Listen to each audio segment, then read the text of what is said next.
Hello students, इस study point पर मैं एसके चौधरी क्लास 11th की केमिस्ट्री में एक बार फिर से आपका बहुत बहुत स्वागत करता हूँ। आप सबका यहाँ पर बहुत बहुत स्वागत है। यहाँ आप क्लास 11th और 12th दोनों के लिए फिजिक्स और केमिस्ट्री दोनों सब्जेक्ट एक साथ एक ही मंच पर पढ़ सकते हैं, एक ही मंच पर स्टडी कर सकते हैं। एक ऐसा चैनल जो आपको class 11th plus class 12th दोनों के लिए दो सब्जेक्ट इंपॉर्टेंट सब्जेक्ट फिजिक्स और केमिस्ट्री दोनों एक साथ प्रोवाइड करवाता है। और आज मैं आपके लिए लेकर के आया हूँ गैसों से संबंधित और कुछ नियम। बॉयल का नियम, चार्ल्स का नियम, कुछ नियम अपन ने पढ़े थे पिछले दो वीडियोज में। नियमों के बारे में अपन चर्चा कर रहे हैं। गैसों से संबंधित कुछ और नियम है, जैसे एक गैलुसेक का नियम है, उसके बाद में एक अवोगाद्रो का नियम है। इन दोनों नियमों के बारे में अपन आज के वीडियो में चर्चा करेंगे। यानी आज के वीडियो में अपन दो नियमों के बारे में चर्चा करने वाले हैं। तो वीडियो के अंत तक जरूर बने रहिए। दोनों नियम अगर आपको अच्छे से समझ में है तो वीडियो के अंत तक बने रहिए। दोनों वीडियो ज्यादा बिल्कुल से बड़े नहीं है, दोनों ही छोटे छोटे हैं, इसलिए मैं दोनों जो नियम है उनको एक ही वीडियो में समाहित कर रहे हैं। तो चलिए फ्रेंड्स, शुरू करते हैं आज का वीडियो। तो देखिए, पहले अपन गैलुसेक नियम के बारे में अध्ययन करते हैं। जो गैलुसेक का नियम है वो किसी गैस के दाब और टेम्परेचर, ताप के बीच में संबंध बता देते हैं। ध्यान रखिएगा, दाब और ताप के मध्य। बुक्स में ये थोड़ा सा मिस प्रिंटिंग हुई है, आप ध्यान रखना। जो बुक है उसमें यहाँ पर ताप की जगह आयतन लिखा हुआ है कई किताबों में, तो इसका थोड़ा सा ध्यान रखना। मिस प्रिंटिंग हो जाती है कई बार, नॉर्मल है, तो इसका थोड़ा सा ध्यान रखना। ताप और दाब के बीच का संबंध बताता है। देखिए नियम क्या है, जैसे मान लीजिए कोई गुब्बारा है, गुब्बारे में गैस भरी हुई है, तो गैलुसेक ये कहता है अगर इस गैस की मात्रा स्थिर हो, स्थिर मात्रा यानी अगर गैस की मात्रा में कोई परिवर्तन नहीं करना है, कम ज्यादा नहीं करना है। दूसरा, गैस का जो आयतन है ये भी स्थिर होना चाहिए, आपको आयतन में कोई परिवर्तन नहीं करना है। उसके बाद में अपन देखेंगे दाब में और ताप में क्या संबंध है। तो उसके बाद में जो गैलुसेक है वो ये कहता है कि अगर किसी गैस की निश्चित मात्रा एक स्थिर आयतन पर गैस के टेम्परेचर में अगर वृद्धि की जाए, ताप में वृद्धि की जाए, तो गैस के दाब में भी वृद्धि होती है। अगर टेम्परेचर बढ़ाओगे तो उसके दाब में भी वृद्धि होती है। नॉर्मली देखो अपन क्या करेंगे, टेम्परेचर बढ़ाएंगे तो आयतन बढ़ जाता है, लेकिन यहां पर आपको आयतन स्थिर रखना, ये चीज ध्यान में रखना। तो गैस को गुब्बारे की बजाय इस बार आप सिलेंडर में भर लेना, ताकि सिलेंडर बढ़ा तो हो नहीं सकता, तो जो आयतन है वो फिक्स रहना चाहिए। उसके बाद में अगर आप टेम्परेचर बढ़ाओगे ना, तो जैसे जैसे आप टेम्परेचर बढ़ाओगे तो गैस का जो दाब है वो भी धीरे धीरे बढ़ जाएगा। क्योंकि जैसे जैसे आप इसको गर्म करोगे तो जो गैस के अणु होते हैं उनमें गति तेज हो जाती है, क्योंकि उनकी गतिज ऊर्जा बढ़ेगी। गतिज ऊर्जा बढ़ेगी तो वो तेजी से गति करेंगे और पात्र की दीवारों से ज्यादा फास्टली टकराएंगे और पात्र की दीवारों पर ज्यादा दाब डालते हैं। यानी जो गैलुसेक का नियम है उसको अपन ऐसे इस तरह से लिख सकते हैं कि V है वो डायरेक्टली प्रोपोर्शनल यानी समानुपाती होगा किसके, T के। स्थिर मात्रा पर यदि किसी गैस का आयतन स्थिर हो तो गैस का तापमान उस गैस के दाब के समानुपाती होता है। गैस का टेम्परेचर या गैस का जो प्रेशर है दोनों एक दूसरे के समानुपाती होते हैं। या आप इसको ऐसे लिख सकते हैं P बराबर K3T। स्थिरांक लगा दिया हमने, क्या, K3 स्थिरांक लगा दिया। ये है गैलुसेक का नियम। अगर आप इसका ग्राफ बनाना चाहें तो देखिए बिल्कुल सीधा सा ग्राफ बनेगा इस तरह से। इधर आप ले लीजिए प्रेशर और इधर आप ले लीजिए टेम्परेचर। टेम्परेचर बढ़ाएंगे तो प्रेशर भी बढ़ेगा, तो बिल्कुल इस तरह से सीधा इस तरह से ग्राफ बनेगा। इस तरह का बिल्कुल से सीधा आपको ग्राफ इस तरह का प्राप्त होगा। तो ये तो था अपना गैलुसेक का नियम। बिल्कुल से सीधा सा छोटा सा नियम है गैलुसेक का नियम कि अगर आप गैस को गर्म करोगे तो गैस का प्रेशर है वो बढ़ जाएगा, गैस के अणु ज्यादा ताकत के साथ में जो पात्र की दीवार है उस पर प्रहार करेंगे और ज्यादा दाब डालेंगे। गैलुसेक नियम के बाद में दूसरा नियम देखते हैं अवोगाद्रो का नियम। तो देखिए स्टूडेंट्स, गैसों से संबंधित जो अगला नियम है, सबसे लास्ट और इंपॉर्टेंट नियम अवोगाद्रो का नियम, जो किसी गैस के आयतन और उसकी मात्रा के बीच में संबंध को व्यक्त करता है। आयतन अभी तक अपन पढ़ चुके हैं, आयतन को V के द्वारा, और जो मात्रा है उसको अपन मोलों के द्वारा व्यक्त करेंगे। किसी भी पदार्थ की मात्रा का मात्रक होता है मोल। जैसे अपन ये कहते हैं कि अपने पास में ये 10 ग्राम पदार्थ है, 20 ग्राम है, 1 किलो है, 5 किलो है, ये न कह करके अपने को ये कहना चाहिए कि ये पदार्थ मेरे पास में 5 मोल पदार्थ है, 20 मोल पदार्थ है। इस तरह से मोलों में व्यक्त करना चाहिए हमेशा पदार्थ। मोल पदार्थ की मात्रा का मात्रक होता है, ठीक है। थोड़ी सी बेसिक जानकारी इसके बारे में आपको पहले बता देता हूँ। जैसे अपने को मोल निकालना है तो निकाले कैसे, जैसे मैं कहूँ कि मेरे पास में 20 ग्राम कार्बन डाइऑक्साइड गैस है, तो इसको मोल में किस तरह से व्यक्त करेंगे, ये कितने मोल हो गए। तो देखिए मोल निकालने का सूत्र ये होता है, मोल को अपन n के द्वारा लिखेंगे तो n बराबर हो जाएगा m/m। मोलों की संख्या बराबर कुल द्रव्यमान, स्मॉल m का मतलब है कुल द्रव्यमान। गैस आपने जो भी ठोस द्रव्य या गैस है वो कितना है, जैसे 20 ग्राम है, बटे उसका कैपिटल M का मतलब मोलर द्रव्यमान। ये तो है उसका कुल द्रव्यमान और ये होता है उसका मोलर द्रव्यमान या अनुपात।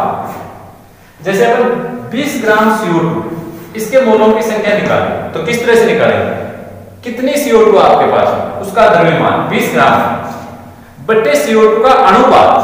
यहां पर आपको CO2 का अनुपात या मोलर द्रव्यमान रखना है, तो CO2 का देखो अनुपात कितना होता है ये अपने को पता होना चाहिए।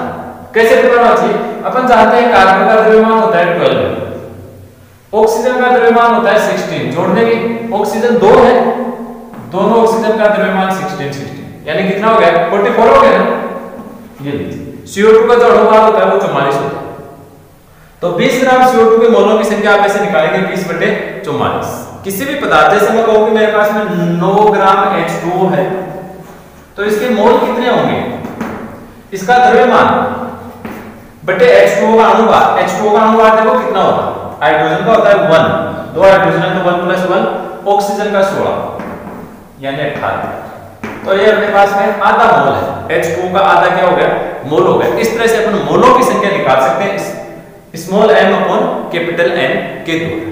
ये होती है पदार्थ की मात्रा या पदार्थ के मोलों की संख्या और ये आयतन। इन दोनों के बीच में अपन संबंध पढ़ेंगे अवोगाद्रो नियम के अंतर्गत। तो देखिए अवोगाद्रो अपने नियम में क्या कहना चाहता है, अवोगाद्रो ये कहना चाहता है कि समान ताप और दाब, ध्यान दीजिए अगर टेम्परेचर और प्रेशर ये दोनों किसी गैसों के लिए समान है, मान लीजिए दो अलग अलग गैसें हैं, ये एक गैस है ये दूसरी गैस है, दो अलग अलग गुब्बारे हैं और दोनों में 2 गैसें भरी हुई हैं, ठीक है। तो अवोगाद्रो ये कहता है कि अगर इन दोनों गुब्बारों का टेम्परेचर और प्रेशर अगर इक्वल है, जितना ताप इसका है उतना ही दूसरे का होना चाहिए, जितना प्रेशर पहले गुब्बारे में उतना ही दूसरे में होना चाहिए। तो उस कंडीशन में इन दोनों का अगर टेम्परेचर और प्रेशर समान है और अगर इनका आयतन भी समान हो जाए, दोनों का आयतन भी क्या हो जाए समान हो जाए, तो उस स्थिति में दोनों के जो गैस के अणुओं की संख्या होती है या मोलों की संख्या होती है वो भी बराबर होगी। अगर ये 1 लीटर का गुब्बारा है और ये भी 1 लीटर का गुब्बारा है तो इस स्थिति में जितने मोल इस गैस के होंगे उतने ही मोल ये दूसरे वाले गैस के होंगे। इस गैस में मान लीजिए CO2 गैस है और इसमें मान लो नाइट्रोजन गैस है, तो अगर CO2 गैस के 10 मोल है तो नाइट्रोजन गैस के भी 10 ही मोल होते हैं अगर आयतन समान है तो, गुब्बारे की अगर साइज समान है। ये गुब्बारे की साइज मान लीजिए पहले से बड़ी डबल है, 2 गुनी है, और इसमें अगर CO2 के 10 मोल है तो उसमें नाइट्रोजन के 20 मोल होंगे। ये नियम है अवोगाद्रो का। मतलब अपन ये कह सकते हैं कि गैस का जो आयतन है और जो मोल है ये एक दूसरे के क्या होते हैं समानुपाती होते हैं। सीधे सीधे मात्रा सीधा सा नियम है भाई, किसी कोई भी गैस है टेम्परेचर प्रेशर बराबर है मान लीजिए, तो जो गैस का आयतन है ना V ये समानुपाती होगा उस गैस के मोलों की संख्या है। भाई मान लीजिए मैंने 10 मोल लिए, 20 मोल लिए, 40 मोल लिए, अगर 10 मोल लिए तो गैस का आयतन कम होगा। मैंने 20 मोल ले लिए तो उस गैस का आयतन सीधी सी बात है ज्यादा होना है। अगर मैंने 50 मोल ले लिए तो उसी गैस का आयतन और ज्यादा होगा। यानी आप मोल जितने ज्यादा लेंगे उस गैस का आयतन उतना ही ज्यादा होना है। अगर आप मोल कम लेंगे तो गैस का आयतन कम होगा, यानी दोनों सीधे सीधे एक दूसरे के क्या हो गए समानुपाती हो गए। या फिर इसको आप ऐसे लिख सकते हैं V बराबर K4 × N। ये है अवोगाद्रो का नियम कि किसी गैस का जो आयतन होता है वो स्थिर ताप और स्थिर दाब पर उस गैस के मोलों की संख्या के समानुपाती होता है। अगर मोलों की संख्या ज्यादा है तो आयतन ज्यादा होगा और मोलों की संख्या अगर कम है तो आयतन भी कम होगा। इसके साथ ही अपन ये भी बता सकते हैं कि अगर किसी गैस का टेम्परेचर और प्रेशर अगर STP है, STP का मतलब होता है स्टैंडर्ड टेम्परेचर प्रेशर, यानी 0 डिग्री सेल्सियस टेम्परेचर होना चाहिए और 1 बार प्रेशर होना चाहिए, उसको अपन बोलते हैं STP। किसी भी गैस का 0 डिग्री सेल्सियस टेम्परेचर और 1 बार अगर प्रेशर है तो ये गैस का अगर आपके पास में 1 मोल होगा ना मान लीजिए आपके पास में कोई गुब्बारा या सिलेंडर है जिसका टेम्परेचर 0 डिग्री है और प्रेशर 1 बार है। तो अगर आप उसमें 1 मोल गैस भरोगे उस गुब्बारे में, तो उस गुब्बारे का जो आयतन है वो फिक्स होता है 22.7 लीटर होता है। ये आपको ध्यान में रखना है हमेशा। 22.7 लीटर, चाहे कोई सी भी गैस ले लो आप, कोई भी गैस है, टेम्परेचर 0 डिग्री रखो, प्रेशर 1 बार रखो और गुब्बारे में 1 मोल गैस भर दीजिए, तो उस गुब्बारे का आयतन जो है वो हमेशा फिक्स होता है 22.7 लीटर होता है।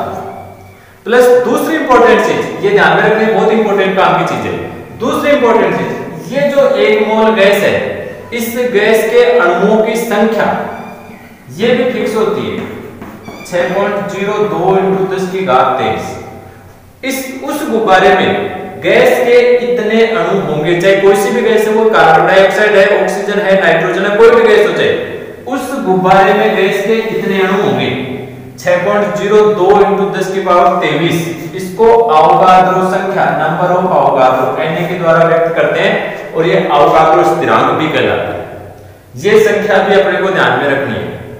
यानी यहां से अपन दो चीजें बिल्कुल से क्लियर बता सकते हैं कि अपने पास में एक गुब्बारा है, 0 डिग्री सेल्सियस टेम्परेचर है और एक बार दाब कर उस गुब्बारे में हमने 1 मोल गैस भर दी, तो उस गुब्बारे का आयतन 22.7 लीटर होगा, पहली बात। और दूसरी बात, उस गुब्बारे के अंदर आपने जो भी गैस भरी है, उस गैस के इतने अणु होंगे, चाहे आपने कोई भी गैस भरी है, उस गैस के अणुओं की संख्या इतनी होगी। ये 2 पॉइंट अवोगाद्रो ने निश्चित कर दिए हैं, फिक्स कर दिए। इसके बाद में देखिए अपन इसको गणितीय रूप में लिखते हैं। ये अपन ने लिखा V = K4n। इसको देखिए गणितीय रूप में मैं आपके सामने पेश करता हूं। देखिए सूत्र अपने पास में आया था V = K4n, तो इसको आप ऐसे लिख सकते हो V = K4 और n का सूत्र लगा सकते हैं अपन, n बराबर होता है small m upon capital M।